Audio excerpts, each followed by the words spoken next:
সন্ধ্যেবেলায় বাসাতে এভাবে চায়ের সাথে বানিয়ে নিতে পারেন পপকর্ন। তো আসসালামু আলাইকুম, আমি মনীষা মিম চলে এসেছি তোমাদের জন্য নিয়ে নতুন একটি ভিডিও নিয়ে। তো welcome to my video Saikat and Mim vibes. তো চলো ভিডিওতে যাওয়া যাক। শুরুতেই আমি একটা চুলোর মধ্যে প্যান বসিয়ে নিয়েছি। প্যানে পর্যাপ্ত পরিমাণে তেল দিয়ে দিচ্ছি।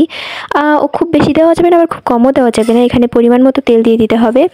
তেলটা হালকা একটু গরম হয়ে আসলে এর মধ্যে দিয়ে দিচ্ছি আমি ভুট্টা। এটা হচ্ছে কেনা, আমাদের হচ্ছে কেনা পড়েছে, আমার ননদিনী বাহিরে গেছিলো, ওখান থেকে কিনে এনেছিল। এখানে আমি দিয়েছি মেজারমেন্ট কাপ দিয়ে, এটা মাপা পড়বে যখন হাফ কাপ, কিন্তু আমি চামচ দিয়ে 2 চামচ দিয়ে দিয়েছি। তো এখানে দিয়ে দিচ্ছি পরিমাণ মতো লবণ, পরিমাণ মতো মরিচের গুঁড়া ও হালকা একটু জিরা আর হচ্ছে ধনিয়া মিক্স করে আমাদের গুঁড়ো করা ছিল, সেটুকু দিয়ে দিয়েছি।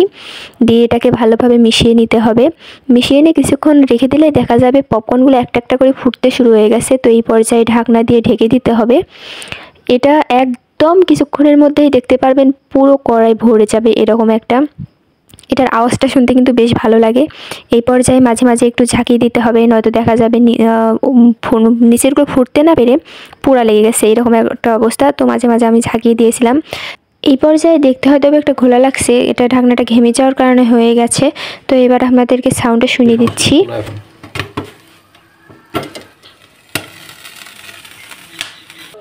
আমি আবার ঢেকে দিচ্ছি। তাছাড়া দেখতেই পারছেন চারপাশে পড়ে গেছে, আমার অনেকটা খানিক পড়ে গেছে, কারণ আমার ওটুকুই পপকর্ন অনেকটা হয়ে গেছে।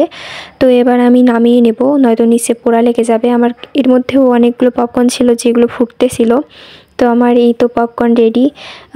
মশলা লবণ সব একসাথে আর কি, মজার একটা লাগছিল। আমরা সবাই অনেক মজা করে খেয়েছি। তো আপনারাও বাসায় বানিয়ে নিতে পারেন এভাবে পপকর্ন। সন্ধেবেলায় চায়ের সাথে পপকর্ন বা বিস্কিট যাই বলেন, খেতে কিন্তু খুব ভালো লাগে। তো আপনারা একবার বাসায় ট্রাই করতে পারেন। তো আজকে এখানেই, সবাই ভালো থাকবেন, সুস্থ থাকবেন। আসসালামু আলাইকুম, আল্লাহ হাফেজ।